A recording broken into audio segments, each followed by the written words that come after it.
Hi, this is Chris Foreman from Madness, and you're listening to the Stateside Madness podcast.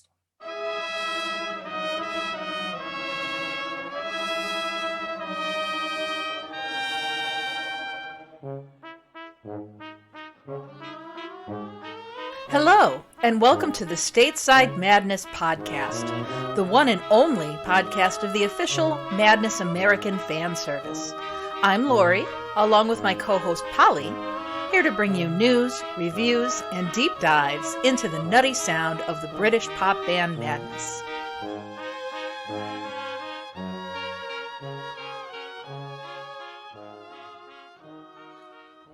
Hello, and welcome back to the Stateside Madness podcast, and it's going to be a good one. The first of two parts. So we are now on episode 23, and we're going to get into the Liberty of Norton Folgate. It's a very important album to both Laurie and myself. I am very excited, Laurie. Well, before we dive into the Liberty of Norton Folgate, let's real quick do the communicator.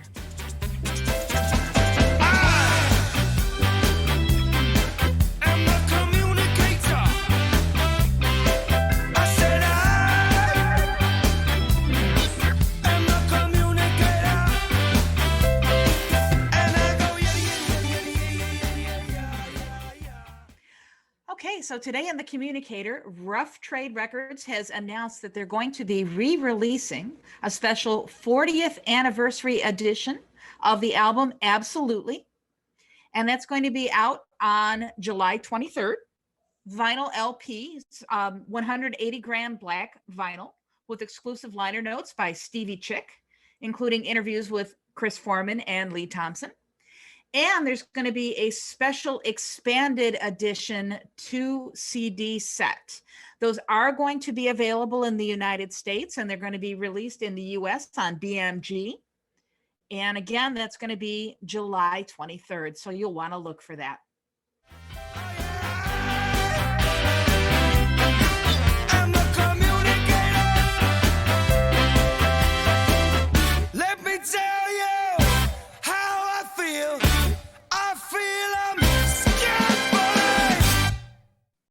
All right, so Chris, what time is it?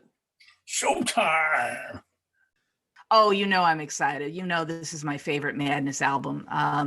It's funny because very recently, I think I mentioned to you, Polly, when we started the podcast, I discovered that my college president was actually a Madness fan. And for his birthday last year, just little small gesture, he'd never heard Liberty of Norton Folgate, so I actually got him a copy of the CD for his birthday last year. He listened to it, and I asked him, well, what did you think of it? And his response was, it sounds like a musical. Yeah, so it does have some of those elements. As I was mentioning before we started recording, I'm a bit of an opera aficionado, and the album is really laid out very similar to like 18th century French opera. And I would say this one is set up mostly in 3 acts, but it follows this pretty standard format of a lot of operas of that period.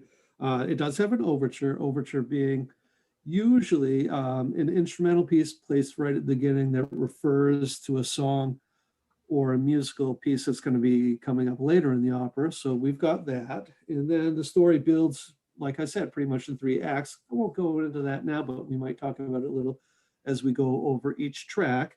And then it wraps up with what people would argue is probably the centerpiece, although not chronologically in the center, of an album. And you would certainly say that the song Liberty Norton Folgate is the standout track probably in the entirety of the album. So there you go. Take that for what you will. That's my thoughts. So let's talk a little bit about what's going on with Madness at this point. So where we left it prior to our fan engagement episode, we played that one-off track, Sorry, that Madness released in 2007. Now, in 2007, Madness had created their own record label called Lucky 7. And that single, Sorry, was released on their own label. Now, Chris Foreman had left the band, incidentally. So the guitarist on that Sorry single was Kevin Burdett. but having their own label, that gave them a certain amount of freedom. I wasn't able to find a lot of documentation on this, so I'm speculating here. Our listeners might recall that there was a little bit of back and forth with the record label, right? So in the UK, the band released in 1999 their album Wonderful, which was a new release, didn't do so well. So then the record label really pushed them to release an album of covers, which was the Dangerman Sessions. Also didn't do too well. So I suspect, I don't know this for a fact, but I suspect that the band was really becoming disenchanted with record labels and being told what to do. And, this has to be, you have to do an album of covers and such. And I suspect that that was probably a big part of the motivation for them to create their own label. So the advantage to this is having their own label gave them freedom to offer their own music in whatever formats they wanted. So they were able to offer digital downloads. They could do multiple formats such as box sets. And they also didn't have a record label that was really kind of pushing them that you need to have an album by X date. And as we're going to see as we talk about this album, it took a little while for it to take its final form. And there were a number of changes as the process was happening. And I think the fact that the boys had their own record label here, I think that that's what enabled that to happen. I don't think the Liberty of Norton Folgate could have happened the way it did, could have been the masterpiece that it is if they didn't have their own Lucky Seven record label. No, not at all. It doesn't have really, aside from a couple of the singles, doesn't really have a commercial aspect to it at all, and that would never fly with a major label. Absolutely, you're absolutely right. I mean, it's definitely not a commercial endeavor. So in the USA, the Liberty of Norton Folgate was released on an indie label called Yep Rock Records, but it was available in the USA. So why Norton Folgate? Because it is a peculiar sort of subject, a theme, an album around. But as they were recording Dangerman, they were having a few ideas about potentially where to go with the new album or what to work on next. And at that time, Suggs was hosting a show for BBC One called A Picture of London. And for that, he and Carl had composed a song, Cracks in the Pavement. And as such, it was starting to sort of stir something in Suggs about chronicling stories of London. So why don't we hear a little bit from that, Cracks in the Pavement.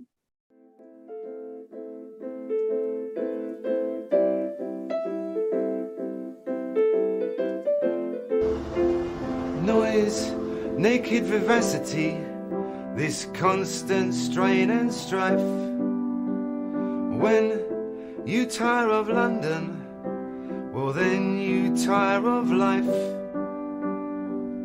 The cracks in the pavements talking, through London streets we're walking, we're born, living over its deeply hidden rivers, we're worn, with the memories of 1,000 years. It's strange, although London wipes out its own past, its craze remind us that we'll never quite forget, we'll never quite forget.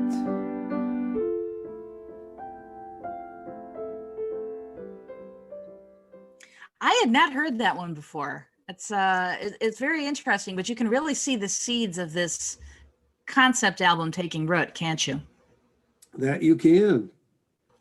All right, so along with the song Sorry, right, which was their single, in 2007, Madness began performing a new song in their live sessions, in their live shows, and that was NW5. So NW5 was used in a German film. I'm not even going to try and pronounce the German name, but the English title was The Vexer in 2007. And that movie was actually a sequel to Der Wixxer from 2004. And that's the film which Right Said Fred performed a cover of The Wizard, which we mentioned in the Carl Smith episode. So now we have another song that is, related to location, NW5 being a part of London. And also in December of 2006, the MIS newsletter announced some good news for the fans. Chris Foreman was returning to the band. That was really, really good news. All right, so as we were putting together this episode, I really had to do a lot of research. And Polly, I know you've got your Bratz notebook there too with all of your research. The Liberty of Norton Folgate is a concept album, and it's very heavy on references to place in and around London history. Actually, the first time I heard the title, The Liberty of Norton Folgate, I'll be honest, I thought Norton Folgate was a guy's name. That it's not. Norton Folgate is a place in Middlesex, England. It's what's called a liberty. So a liberty is an area in which rights reserved to the king had been devolved into private hands. So separate from the rule of the crown. That's why they call it a liberty. And Norton Folgate was in Middlesex, England, adjacent to the city of London. So this is what would eventually become the East End of London. It was ruled by an elected body of 10 officers, which was very kind of forward thinking at the time. We're talking like Victorian times here. We're talking like late 1800s. And the 10 elected officers did include some women. So we actually have women sharing in equal governance with the men, which is very nice to see. It was an 8.7 acre site, which was originally occupied by the Priory and Hospital of St. Mary Spittal. And I think that's where we get the name Spitalfields, which is a part of this area. The Liberty of Norton Folgate was once the home of playwright Christopher Marlowe, who was one of Shakespeare's contemporaries. And the first ever stage production of a Charles Dickens play was held in Norton Folgate. According to Suggs, they chose Norton Folgate because it had its own laws, its own pubs, a place for outsiders, crazy writers and musicians. And that seems like perfect for our boys, doesn't it? That it does. Yeah, it's right up their alley. So the Liberty was actually abolished in 1900. This kind of self-contained rule ended in 1900 officially. Now, some activists actually claim that the documents abolishing the Liberty were technically invalid, and so that the Liberty still existed. Now, most historians don't seem to agree with that, but there is this little faction that is still claiming the autonomy of this particular area. So Suggs did an interview with The Sun in 2009 in which he said, "I thought the Liberty of Norton Folgate was such a great name for a record. Every British person's dream is to live slightly outside the law, under the radar, running their own village society. It's a very romantic notion." So let's talk a little bit more about some of the other inspirations for this album. Polly, do you want to tell us a little bit more about what you know about the inspirations? Yeah, sure. So about 2006 and 2007, Suggs was hosting another show, a British documentary series called Disappearing London. And it would inspire a number of the name checks that appear in Liberty Norton Folgate. Also inspiring to the band in general, but particularly Suggs, was the Kinks. Quoted as saying, "My earliest memory of Ray Davies is the Kinks performing Waterloo Sunset, a simple song about people meeting at an underground station, and yet it has something fantastical, the magic of the street you were brought up in." And we've said that numerous times over numerous podcasts, so haven't many other people. Madness is almost an heir to the Ray Davies legacy of writing songs in that slice of life, depiction of life in the UK. And this certainly go full force into that on this album. All right, so the album opens with an overture. Now, we listened to a little bit of it in the opening song, but let's listen to it again without me talking over it. Here's the overture.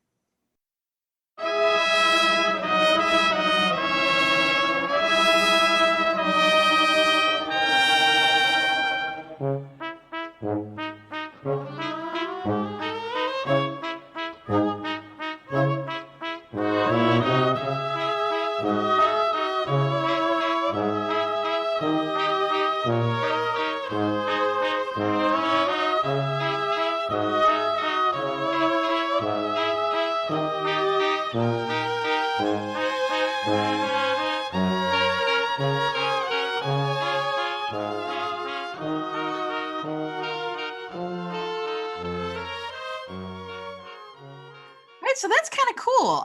Since the stage show for the Liberty of Norton Folgate was being presented as a Victorian theatrical show, the band decided to open with a traditional overture to set the scene. And they actually took pieces of a few of the songs that are later on the album. Polly, as our expert on French opera, do you have anything else that you want to throw in there about the overture? Yeah, so the overture references, like we said earlier, mostly the song Liberty of Norton Folgate.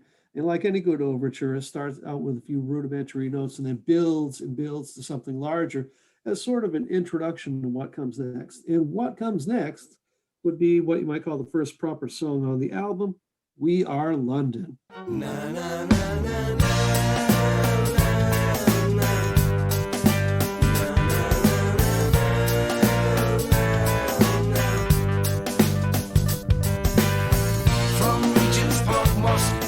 Baker Street,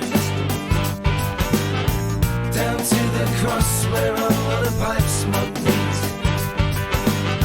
to Somers Town where some things never stop, the Roundhouse, the Marathon Bar in Camden Lock.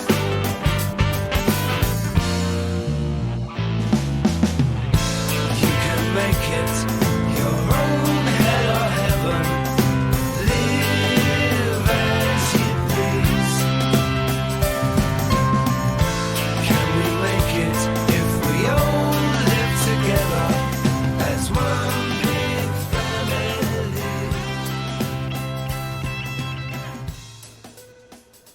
And so that was We Are London, jaunty little keyboard number, very upbeat and setting the stage for the story.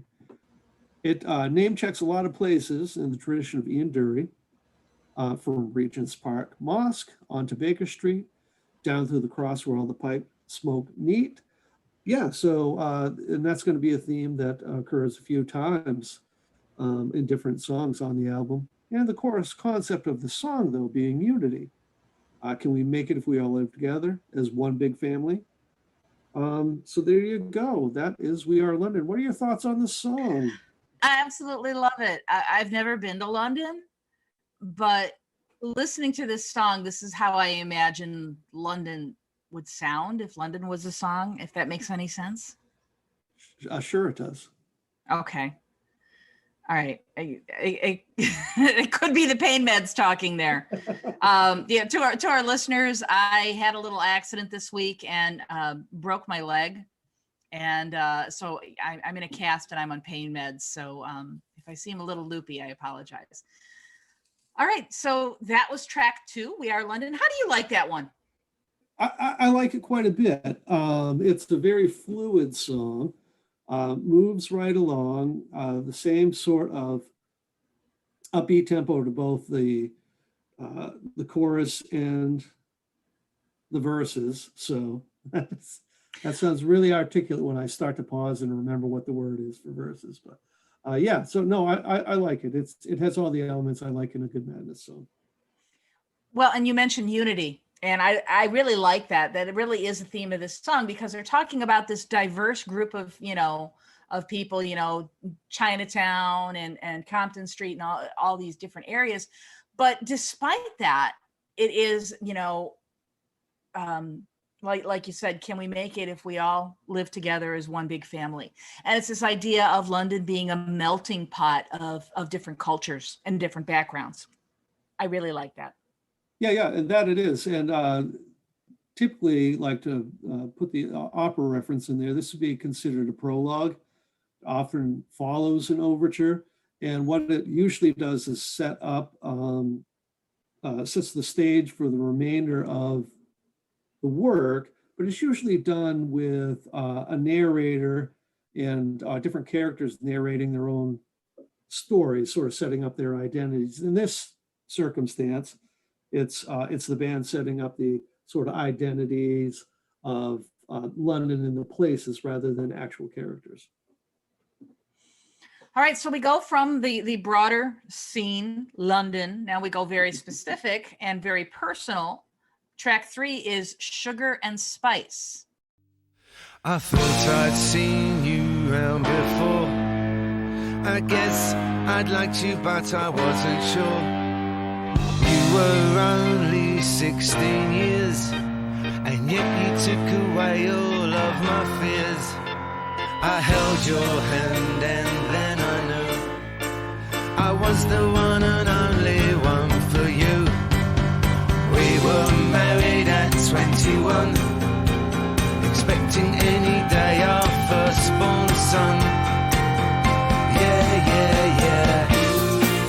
And that sugar and spice, everything was so nice. Now it's all come undone, as its course just been run. We bought a flat in Golders Green, a second-hand fridge and a washing machine. All right, so that was Sugar and Spice. What do you think of that one, Polly? Yeah, so it's that was written by Barson. He wrote it about his separation from his now ex-wife, Sandra. But of course, the song is detailing the starting of a relationship between a couple of people and all the goodness inherent in starting a relationship, hence Sugar and Spice. Yeah, so there you go. It's the introduction of characters in the album. Yeah. And I know we've talked about this song before. I think when we did the Mike Barson episode, we talked about it quite a bit. And it really is very bittersweet. It is autobiographical, about his relationship with Sandra, as you mentioned. And there's really this kind of naivete that comes through it, the idea, married at 21, expecting any day our firstborn son. And it just seems so sweet. But then you find out, has our course just been run? The idea that now the relationship has ended, and it leaves the listener wondering why, what exactly went wrong. But I think it's a very relatable theme. I was, married to my first husband at 20, and we had a kid at 21, and it was the same kind of thing. As you think that this is forever, you think that this is the one, that this is your whole world, and never really occurs to you at that age that, maybe you're not compatible, or maybe this relationship isn't as permanent as you think it is. And that's why I really like this. It's very, very relatable to me. So this is a significant song to note too. So this was the third single off of the album, but it was the first ever Madness single to be released digitally. And again, because the boys had their own Lucky 7 label, this is what enabled them to do this. This gave them more control over their releases and the formats that those releases would be in. But this was not like a single in the traditional sense where you could, go and buy a CD or something like that. It was only available as a digital download. And that'll bring us to our fourth song, Suggs' composition called Forever Young.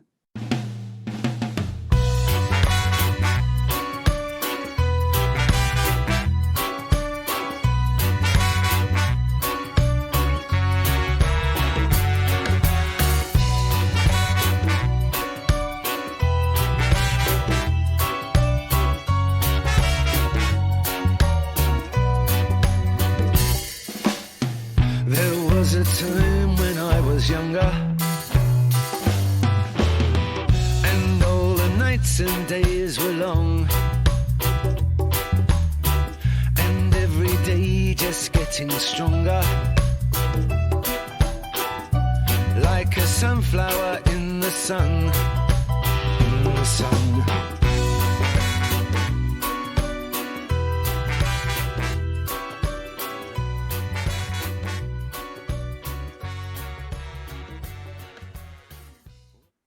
All right, so that's Forever Young, a kind of sentimental reflection. And speaking of that, there is a Suggs quote, and he says the song is about not getting bitter and twisted in your old age. And I think we could probably say that about most of the guys in the band. They've aged well in that and still keep their sense of humor. Laurie, what are your thoughts about the song? It's a really good song. It's really got that ska vibe. I love Betters' bass line on this song. It comes through so well, it really just carries the song. As a matter of fact, there is a Madness compilation album called Forever Young, the Ska Collection. So they use this as the title for one of their many, many compilation albums. How about you? What do you think? I do like it, and it does have a great deal of the ska feel to it. And the album, I think we actually just referenced the Forever Young album. We just referenced that a short time ago on one of our podcasts because of the rare singles that it has on it. All right, the next track up is Dust Devil.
So that was Dust Devil. And I know we've mentioned this on a few different episodes. We've mentioned it on the Lee Thompson episode, and I think the Woody Woodgate episode, because Lee and Woody co-wrote this song. So before I gush about how much I love this song, Polly, tell me what you think. How do you like it? Oh, I love the song. In fact, I'll probably just say I think it's my favorite track on it. And I know we've referenced a couple of times Dust Devil, and there's a remix out there by Ashley Beetlebox that is really fantastic. And it was a free download, I think, with the Yep Rock CD. And I love it. I'm really taken with it. It's a great deal more dancey than most things they do. What about you, Laurie? Well, I really went on and on and on about this in the Lee Thompson episode about how much I love this song. It's very much like an anthem for me. But it's also one of those examples that we've seen previously of Lee being a little bit naughty in his lyrics. We're talking about keeps a gizmo under her pillow. So this might be the first instance of a Madness song being named after a vibrator. You think so? Really? Why, you think there's other ones that were named after a vibrator, or you? No. I think I don't get the under the pillow thing. I really think of a vibrator as like a nightstand thing. I mean, who would seriously keep a vibrator under their pillow? I mean, that could go really wrong. You could turn it on accidentally. You have like nightmares about bees and stuff like that. I know a lot of people that keep their vibrators under the pillow. Really? Yeah.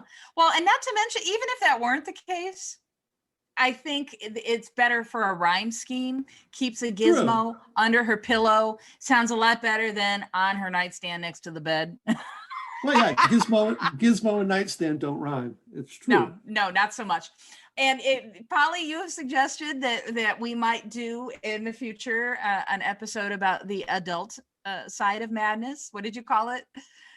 Oh, the Sexy Time for Madness podcast. Yeah. I think we should. We'll get a few other things out of the way first, then we can get to that. All right, cool. So from vibrators to the next track. So the next track would be Rainbows. Let's take a listen.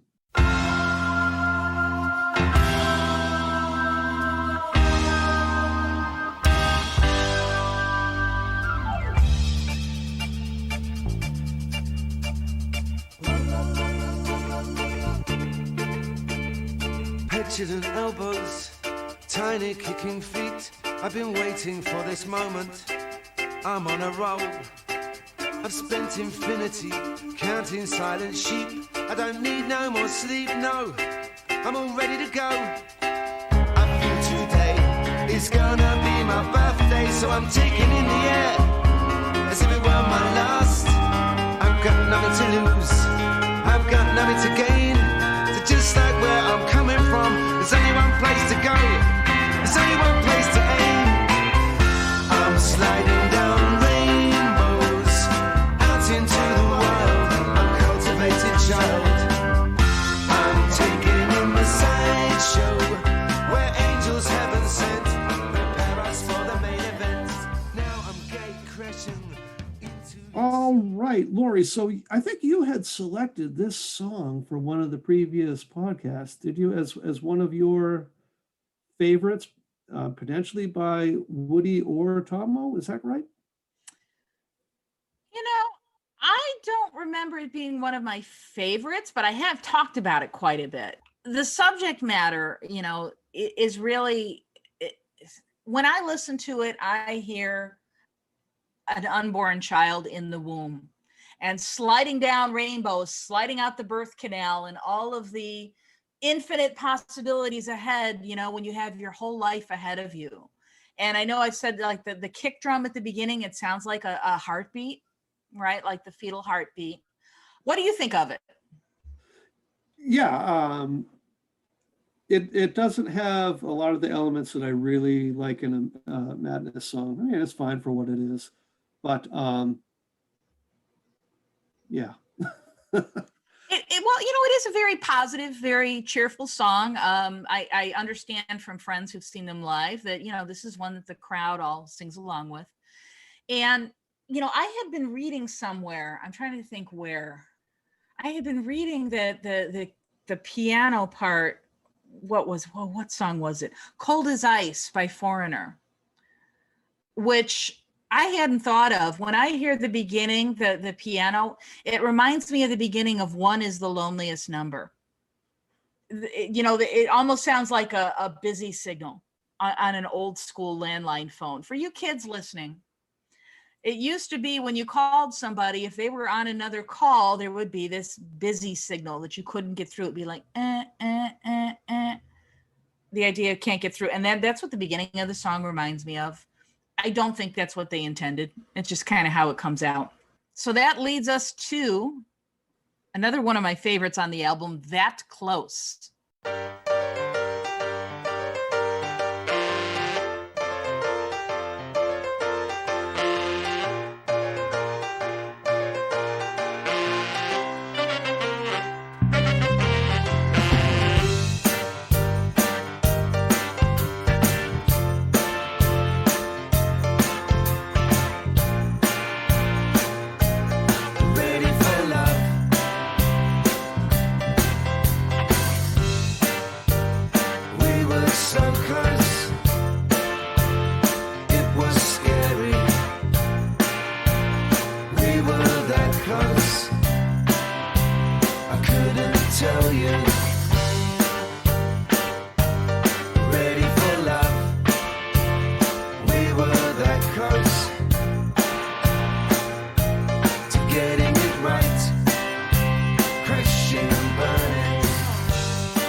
So before I talk about the song, Polly, what do you think of it? I actually do tend to like the song quite a bit. This is probably one of the ones that does make people think of a musical, that sort of jaunty piano in it. So it does have a bit of that vibe going on. But yeah, all in all, I'm actually I'm quite fine with the song. I love it. It's one of those songs, you know, some songs kind of evoke a particular time or place. And this song for me is always like cool summer nights. That's what I feel when I hear it. So there's a rumor that the song was inspired by a near-miss car accident. The lyrics, skidding on the surface with the brakes jammed down, slow motion sliding, head on, and then we were that close. But Polly, you and I asked Chris Foreman about this. So Chris co-wrote this song with Suggs. We asked him about this when we interviewed him in episode 15, and he said, no, absolutely not. This is not about a car accident. What it is, though, is a really interesting metaphor, I think, for the idea of a relationship and the loss of control in a relationship being comparable to losing control of a vehicle. You could be very close to disaster. It's really kind of an interesting metaphor. Slipping and sliding and skidding on the surface, falling in love and you can't help it.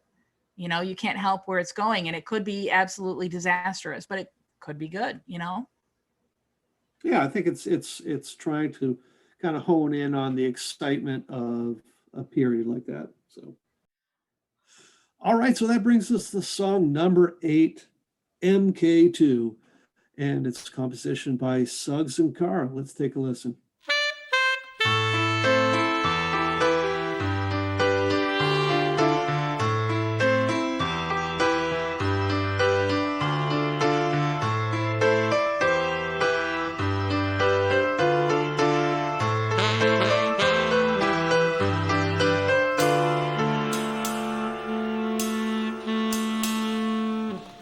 There's a Mark II parked on the cobbles of a Chelsea mews, and out of the shadows steps a figure, silver mohair bright, into the moonshine, out into the night.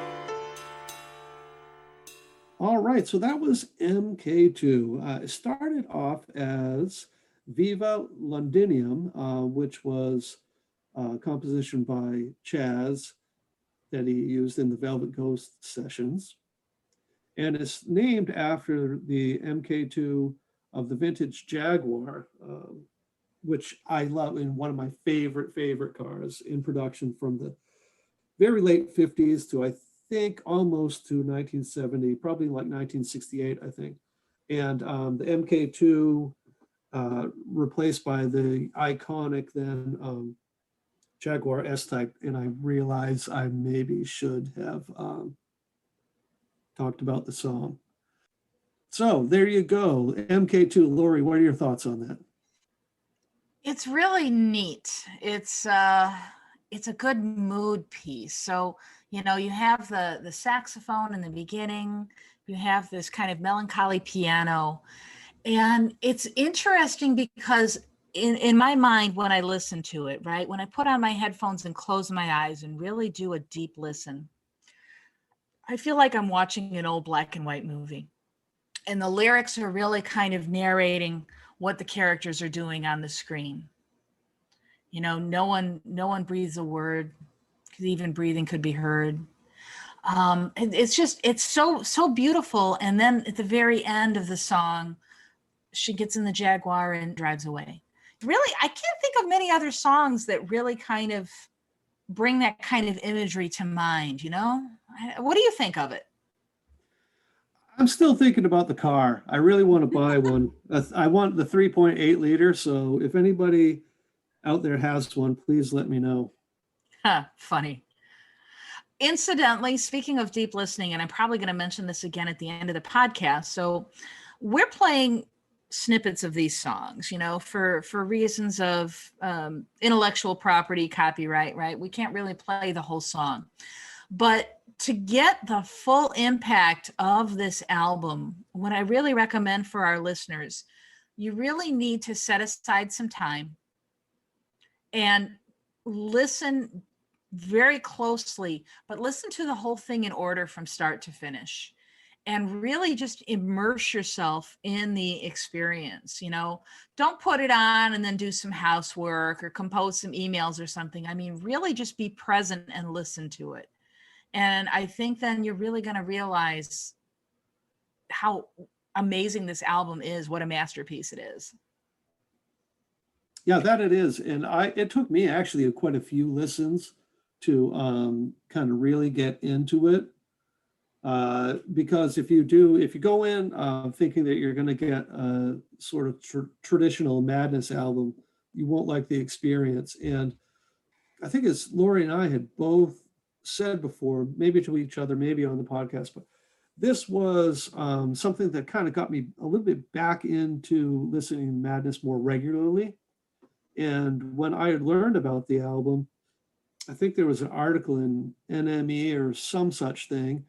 It was referencing a concept album, and the way they described it in the article made me think that it was a bit of a risky venture for them. So I didn't know really what I was going to get into. And I kind of went into it a little bit skeptical, which was probably not the right idea at the time.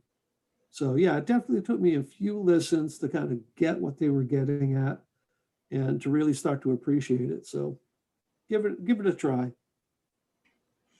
All right, so the next track on the album, and I suspect, Polly, this is probably one of your favorites, On the Town.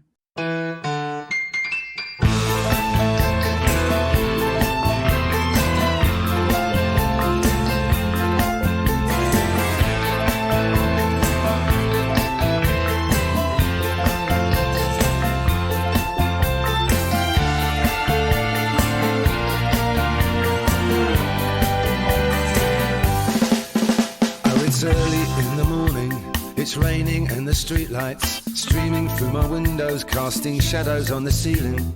The room is oh so empty, stand against the wall. The clock is ticking loudly, it's deafening in this quiet room. Oh, how long have I been waiting?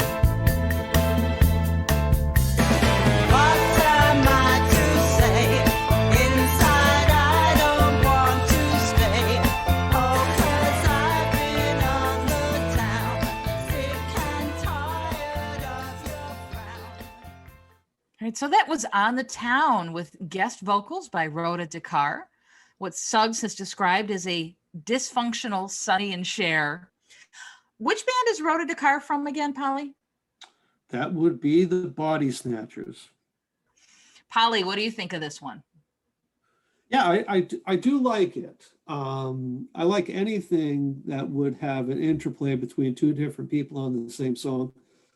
Actually, I shouldn't say anything, but I do tend to like this one. And I mean, let's face it, I'd listen to Rhoda Dakar read a deli menu and I'd be happy with that. So I was ecstatic to see that she showed up on this album. You know, it kind of reminds me of the Human League song, Don't You Want Me? You know, you kind of have the back and forth between the male and the female about the breakdown of the relationship. Now, interestingly enough, when the band were recording The Rise and Fall in 1982, you know, they cut a couple of demos. They had some partial songs, hadn't been fully developed. And there was one back then in those demos called Mike on Piano. They went back and revisited this, and they took that Mike on Piano demo, and that kind of became part of the chorus for this song. So that brings us to a Tomo and Barson composition called Bingo. Let's take a listen.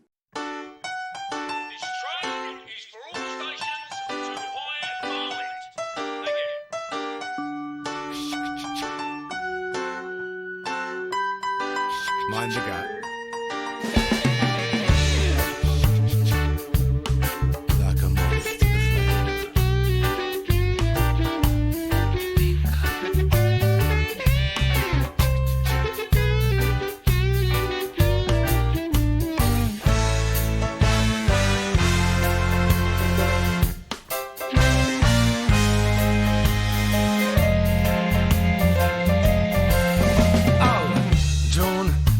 Multitude of different factors what make this town my home, and God save the pisshead and thespian actor relieved of everything they own. But look at me now. All right, so Laurie, what are your thoughts on Bingo? Love it. I believe that this song was actually written when Lee was mugged outside of a bingo hall. Really? That's my understanding. Again, I don't know if that's true or if that, like the story about the car accident and that close, is more of an urban legend. But it is kind of cool because it's about this reversal of fortune. This guy, hey, look at me now, you know, and everything's good. And then all of a sudden, everything just kind of turns around. The tears of a very happy old man. Well, and then, the juxtaposition again. Well, speaking of juxtaposition, I don't think of Lee as being the one getting mugged at all. Again, I don't know, maybe. That's the story. It's really kind of cool. I like the beginning, how, you kind of hear the subway station announcement, and then, you have Suggs mind the gap. So again, we're kind of getting back to this Londonish theme, right? I like songs that do that. I like songs that include like little snippets like that. Any other thoughts on Bingo? Yes, Laurie, actually, yeah. So it's again building on that theme, bringing back in descriptions of the street scene, of what it's like to be in London. All right. So Bingo, as you mentioned, Polly, was written by Lee Thompson and Mike Barson, and so was this next song, Idiot Child. Although he had past history, the mischiefness soon passed. A spunky little kid from Northwest 5 longed for the mystery to last. Free as the wind, wild as a March hare, with oh so much to learn. Careful that you don't get burned. The boy who wouldn't grow up chasing his own tail. The boy who couldn't grow up and acting on bail. Oh, idiot child, clutching to life. Always made to grow up, always told to shut up. Idiot child, clutching to life. Always destined to fail, always ending up in jail. Behold the gherkin men with their military stars did shout. All right. So if you have listened to our previous episode, particularly when we did the Lee Thompson episode, you probably realize that there's some autobiographical elements to this song. Polly, what do you think of Idiot Child? Oh, it's my parents' favorite song. I enjoy it a great deal. And I question whether there was some effort to, develop this story into describing the child from Rainbows. If this is trying to tell that segment of the story. Ooh, I never made that connection. But yeah, it's going from this, being born, all of these infinite possibilities, to now the boy that wouldn't grow up, the boy that wouldn't shut up, in and out of jail, right? Yeah, wow, that's pretty deep. I got to think about that for a little bit. Well, deep is what I do. Yeah. If you listen to this song, I mean, it's kind of hard not to hear this. Some of this stuff is probably things that Lee has heard growing up, always told to shut up, out on bail. I think it's interesting that they kind of brought Mrs. Hutchinson back in for one of the lyrics. So Mrs. Hutchinson was on a previous album, somebody that was having medical issues that, the doctor misdiagnosed and said they were going to die.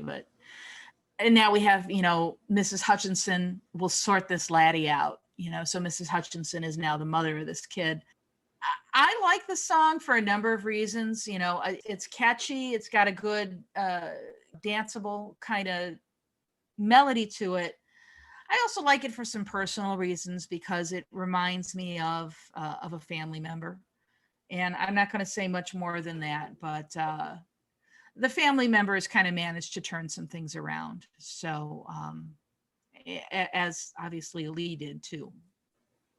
All right. So the next track on the album would be Africa, and it is a Monsieur Barson composition. Let's take a listen.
So that was Africa. And as stated on the Mike Barston episode, a favorite of both Laurie and myself.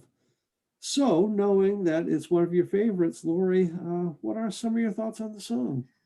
This is my mellow jam. I love the way that the bass line carries it forward.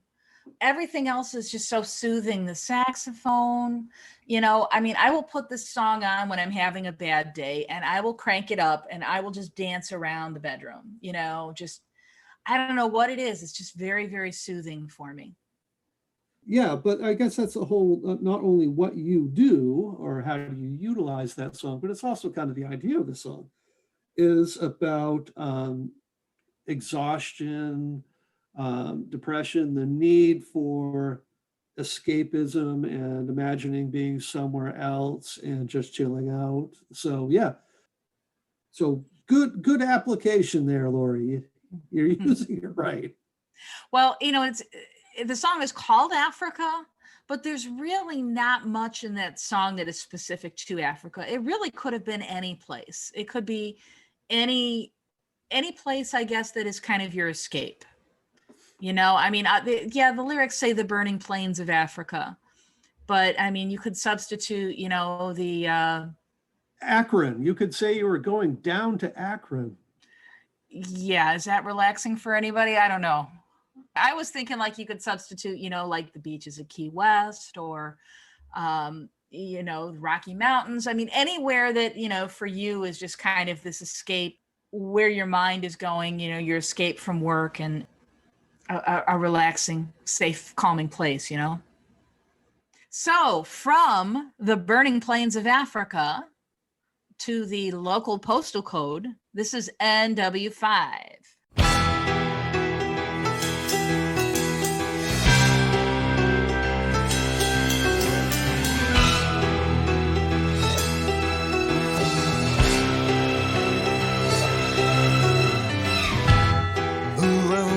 You grow up only to despise. I've seen the madness that come through dull bullet eyes. I have heard you come up believing your own lies. Witness the blessing rise up in a very strange disguise. And though you have become a burden, one thing remains, that's for certain. I will love you all my life, but without you in my life. Yes, I watched you come up, I've seen you come. Right, so that was NW5. That actually is a single that predates the album a little bit. It was one of the first tracks that was written on the album. Polly, what do you think of NW5? Well, it's one of the bigger songs from the album, one of the most recognizable, and also makes an appearance in most of their set lists these days. So it's definitely a Madness fan favorite. It does have that Motown vibe, that very upbeat and rousing chorus. And it's got everything I think you would want in the song. And I do believe it is this somewhat nebulous character in the relationship. I think reaching out to could be both the girl in the relationship, could be them reaching out to the child in the relationship too, saying that you would give everything basically to see them happy again.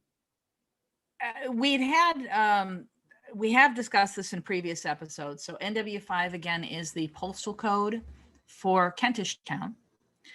And there was some debate as to some of the lyrics, back and forth. Obviously, the lyrics on the website are incorrect. So I went back and I watched the Julien Temple film of the Liberty of Norton Folgate, and Suggs is definitely singing "Taut Bullet Eyes." So I think we can settle this once and for all. I also know somebody who's close to Lee also wrote us and said it was "Taut Bullet Eyes." So I think we can put that one to bed. All right, and getting close to the end of the album now, and it's kind of time to tie things back in with the theme. So we've had all these intermittent sort of vignettes, these little stories.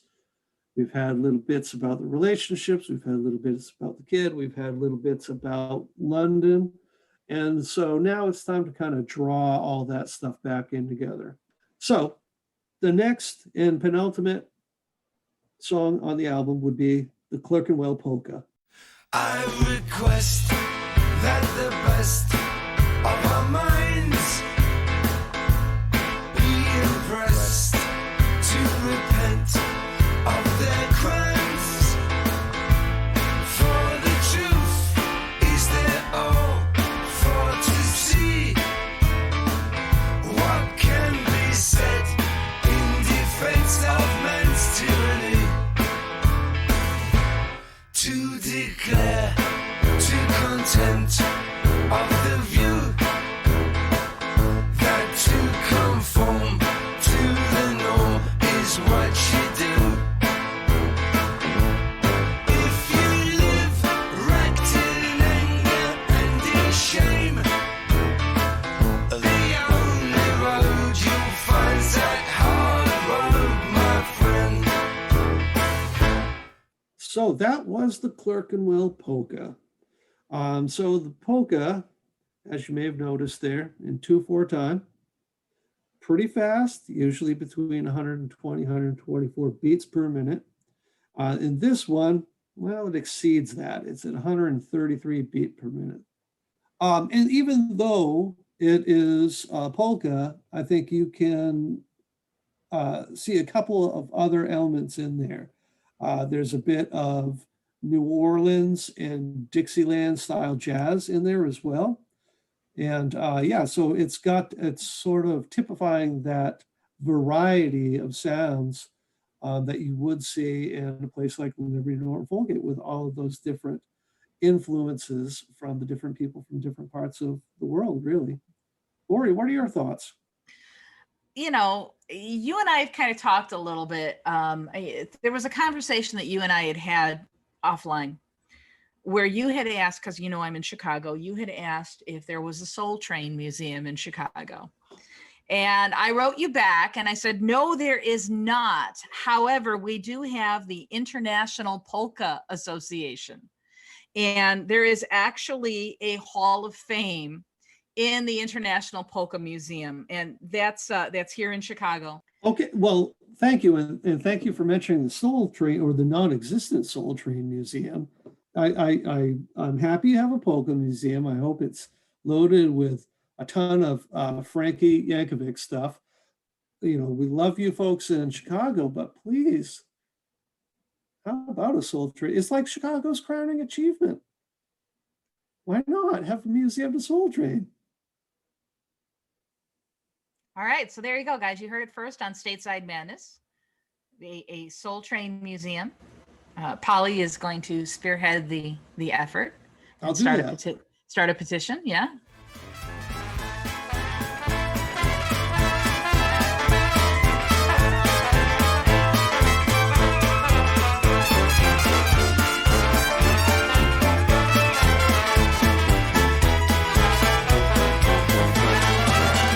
I am half Polish, so I appreciate a good polka. This one starts out a little bit slower, but it really, you know, where it picks up and gets to be double time. And then I can really kind of feel that polka swing to it. I love the end because it just reminds me of the song Everybody Wants to Be a Cat from the Disney movie, The Aristocats. Go back and listen to it, Polly. You're shaking your head at me and rolling your eyes. Go back and listen. That ending. I haven't seen the Disney movie. You haven't seen it. Don't you have kids? No.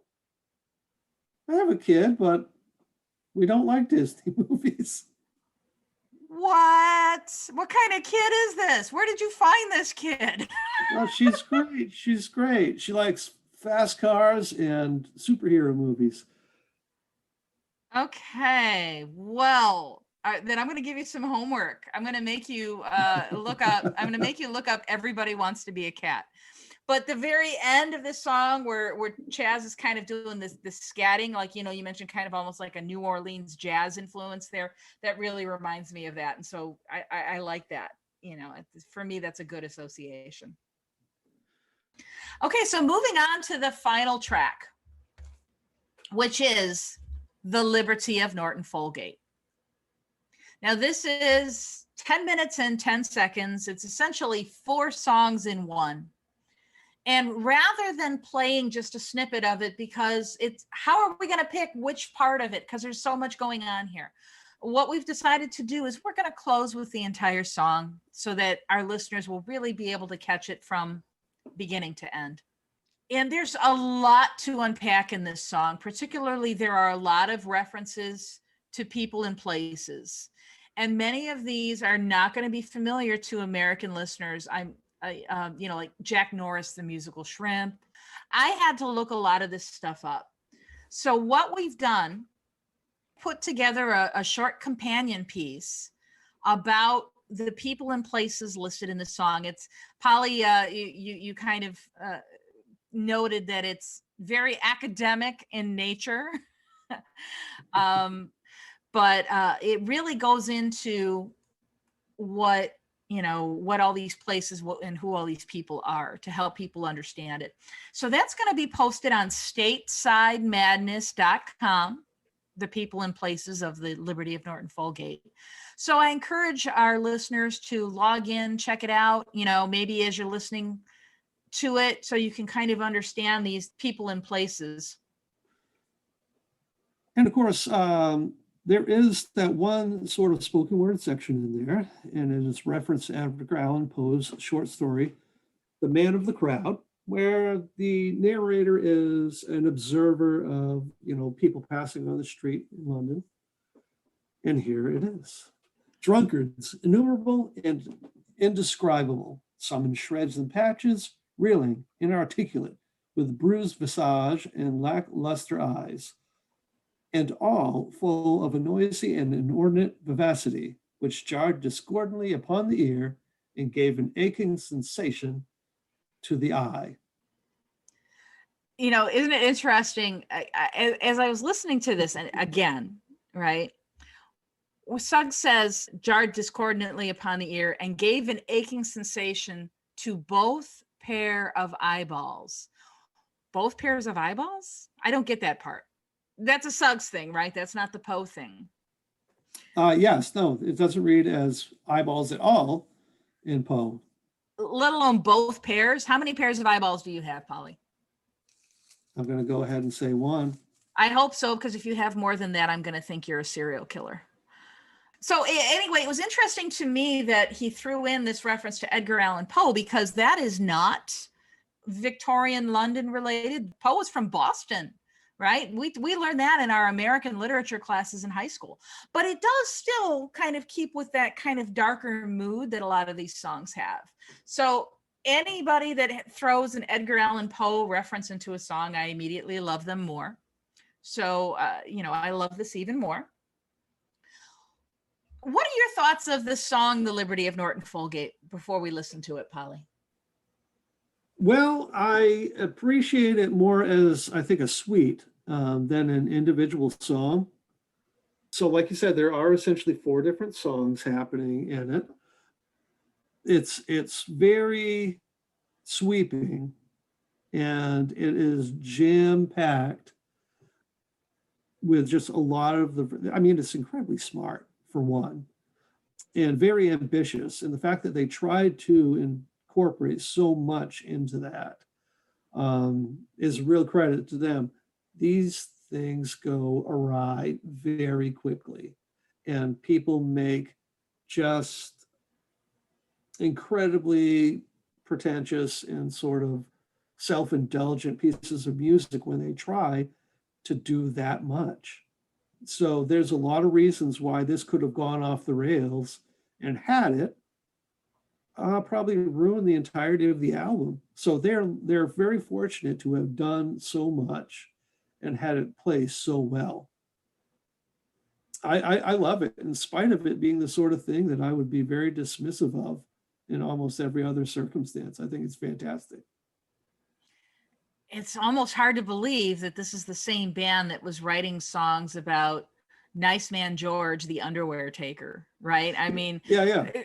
completely different ends of the spectrum, from lowbrow to very intellectual. And I think that just kind of shows how the band has evolved over time. And Polly, I seem to remember from previous discussions that you really like the part about in the beginning was the fear of the immigrant and the kind of chant that precedes that. Was my memory correct there? Yeah. No, I think that's a very endearing part of the song. And boy, doesn't it really resonate in 2021. Yes, even more so. I mean, they could have written this song yesterday, and it's still very timely. And I was wondering too. Now I'm just kind of speculating, but the chant that he's doing, it kind of reminded me a little bit of Zeppelin, the Immigrant Song, a little bit. Again, I mean, they're two very, very different songs from different genres, but immigration and then the kind of chant thing, and I don't know. Am I? No, you're not wrong there, and I can see the Zeppelin thing there. I also think it's sort of a maybe you might call it a low grade imitation of Tuvan throat singing as well. I don't know anything about that at all, so I'm going to have to look that one up. Really? What kind of throat singing? Tuvan, Tuvan. Okay. Yeah. See, I'm always learning new stuff from you. That's great. So again, we're going to close this episode with this song. So please, sit tight. You'll be able to hear the masterpiece in its entirety. So this is now Polly's favorite part of the podcast, where we ask each other, what is your favorite and least favorite track on the album? So Polly, let's start with your favorite track on the album. Well, I've already pretty much disclosed that. It's definitely Dust Devil. Okay, and Dust Devil is mine as well. NW5 is a close second. It really is. How about least favorite track for you? Oh, it's definitely Rainbows. Yeah, okay. Not a lot there for me. Okay. And this is one of those where it's really, really hard because there is not a bad track on the album. So even for me, Rainbows is my least favorite as well. But I mean, they're all so very good that even being my least favorite, it is still way up there as far as the Madness discography is concerned. You know what I mean? So by saying that is my least favorite, I'm not disparaging it at all. It's just, to me, it's the weakest song on the album. So let's talk a little bit about the impact of this album. When this first came out, this was 2009, I think a lot of Madness fans didn't get it. I don't think they got what the band was trying to do. I mean, it is a concept album. Although it has some elements in common with some of Madness's previous work, the ska influences, the name checking, the lists, stuff like that. It really is a deviation from, I think, what people were expecting from Madness at the time.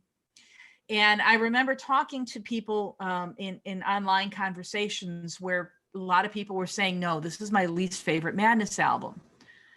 But I've also noticed that over time that has really changed. That over the years, I'm hearing more and more people that are saying now this is my favorite. To me, this is Madness's Sgt. Pepper's, where they took things in a different direction. Maybe people didn't get it at first. It was very high concept. But this is going to go down, I think, in the band's history as their magnum opus, as their masterpiece. What do you think, Polly? Well, I guess I'd just, probably say, everything you just mentioned, I would entirely agree with that. I think it's saving graces that it is really both a concept album and then you might even say loosely a concept album, because I think they were, whether it was purposeful or inadvertent, certainly many aspects of it are definitely purposeful. all the name checking, the references to London, all of that very, tightly bundled up. But then you get things that are a little bit more vague and maybe purposefully nebulous. There's the relationship element and things like that. There's actually not any names attributed to that.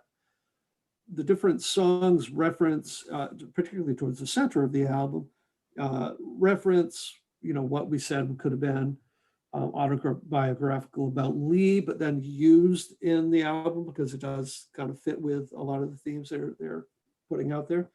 But, you don't see that in a lot of other concept albums. I think of Tommy in particular.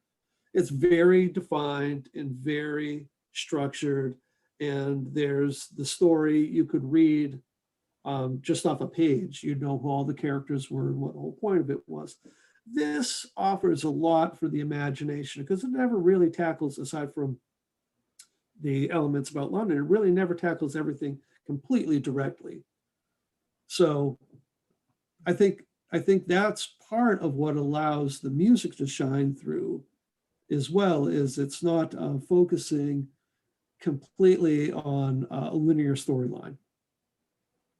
So you mentioned Sgt. Pepper's. I would really think this is pretty much in line with the Kinks' Village Green Preservation Society.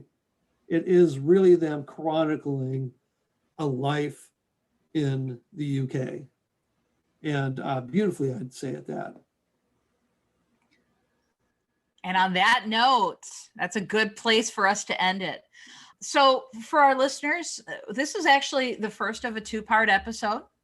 We're going to do part 2 in 2 weeks. So please tune back in. So that episode will be on July 11th. Now, one of the topics we're going to discuss in that episode is going to be the Julien Temple film of the Liberty of Norton Folgate. So between now and then, to give our listeners an opportunity to view it, we're going to try something we've never done before. We're going to host a Facebook watch party. We're going to be doing this on July 4th, Independence Day, right? Liberty of Norton Folgate, Independence Day. See what I did there?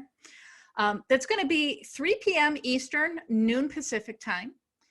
We're going to be watching it live, and we'll also be interspersing it with some commentary. We'll have some of our Stateside Madness admin team, not just me and Polly. We may have a few other guests as well. And of course, there'll be an opportunity for our viewers to also leave some comments and participate and actively watch it with us. So we're doing this for 2 reasons. Number one, we want to give people an opportunity to see this film, particularly since it is not available in the US. And if you have an all-region DVD player, obviously you can watch it, but a little hard for some people to watch. But then also we're doing this to test our streaming software that we're thinking about using for some future events. We're hoping that if we can get this working for a video podcast, that we might be able to have some live video streaming events in the future, perhaps corresponding to some of the Madness tour dates. So if you're available, please come to Facebook on the 4th of July, 3 p.m. Eastern, noon Pacific. Find the Stateside Madness Facebook page, and we'll be watching it together there. So on that note, goodbye from me. And goodbye from me. Go get a beer, Stateside Madness, preferably from Mr. Truman's Beer Factory.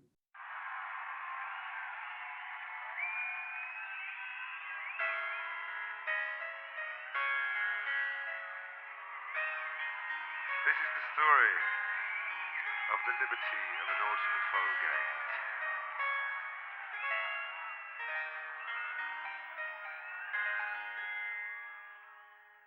Old Jack Norris, the musical shrimp, and the cadging ramble.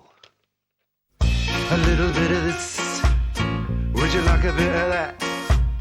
But in weather like this, you should wear a coat, a nice warm hat, a needle and thread, the hand stitches of time, battling Levinsky versus Jackie Berg, bobbing and weaving an invisible line.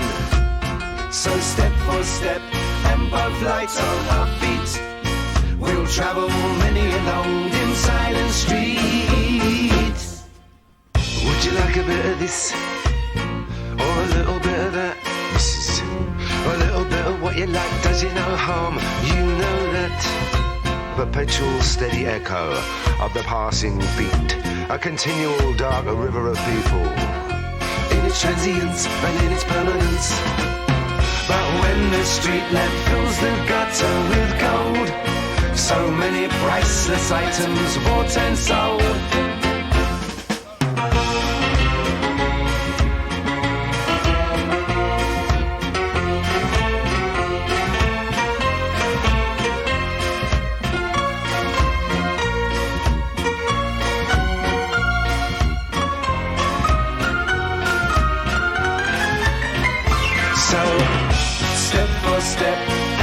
Light on our feet, we'll travel many a long dim silent street together. Once round Arnold Circus, up through Petticoat Lane, past the Well of Shadows, and once back around again, arm in arm with an abstracted air, to where the people stare out at the upstairs windows, because we are living like kings, and these days will last forever.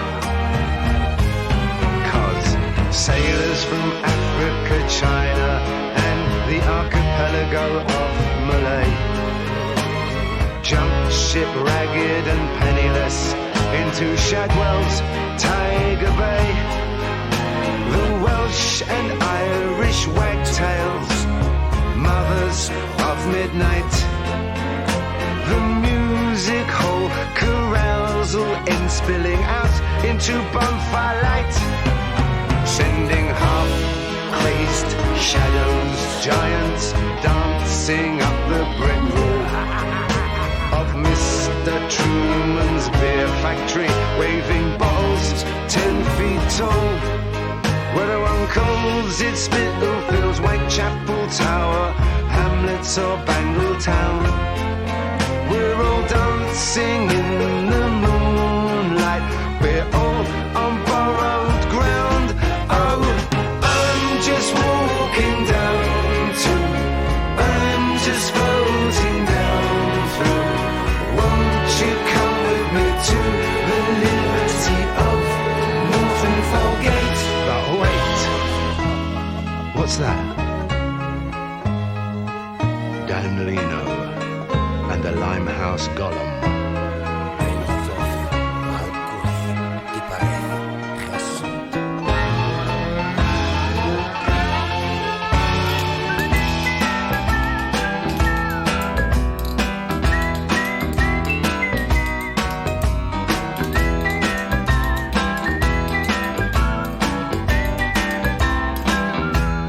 Purposefully walking nowhere. Oh, I'm happy just floating about. On a Sunday afternoon, the stall holders all call and shout to no one in particular, avoiding people you know. You're just basking in your own company. The Technicolor world's going by, but you're the lead in your own movie. 'Cause in the Liberty of Norton Folgate, walking wild and free, in your second-hand coat, happy just to float in this little taste of liberty. A part of everything you see, becoming left and right, trying to flog you stuff you don't need or want. And that smiling chap takes your hand and drags you in his uncle's restaurant. There's a Chinese man trying hard to flog your moody DVDs. You know, you've seen the film. It's black and white, it's got no sound, and the man's head pops up and down right across your widescreen TV. Only a $5.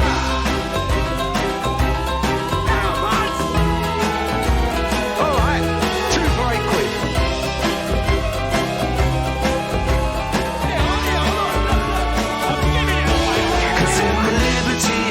Norton Folgate, walking wild and free, in your second-hand coat, of liberty. You're a part of everything you see.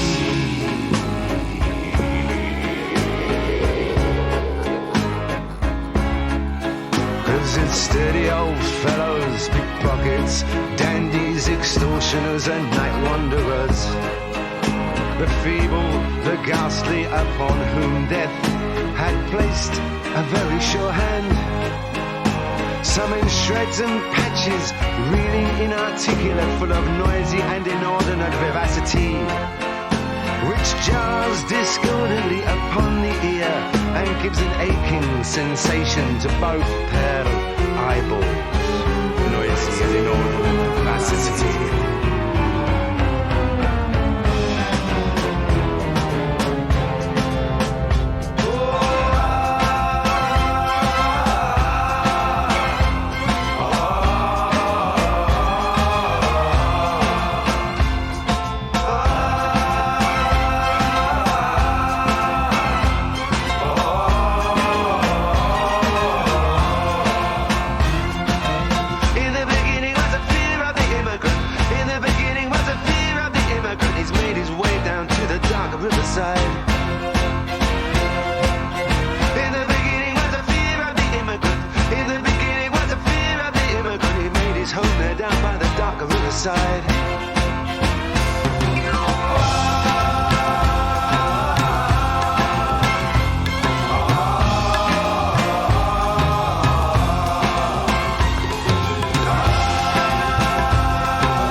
In the Liberty of Norton Folgate, walking wild and free, and in your second-hand coat, happy just to float in this little taste of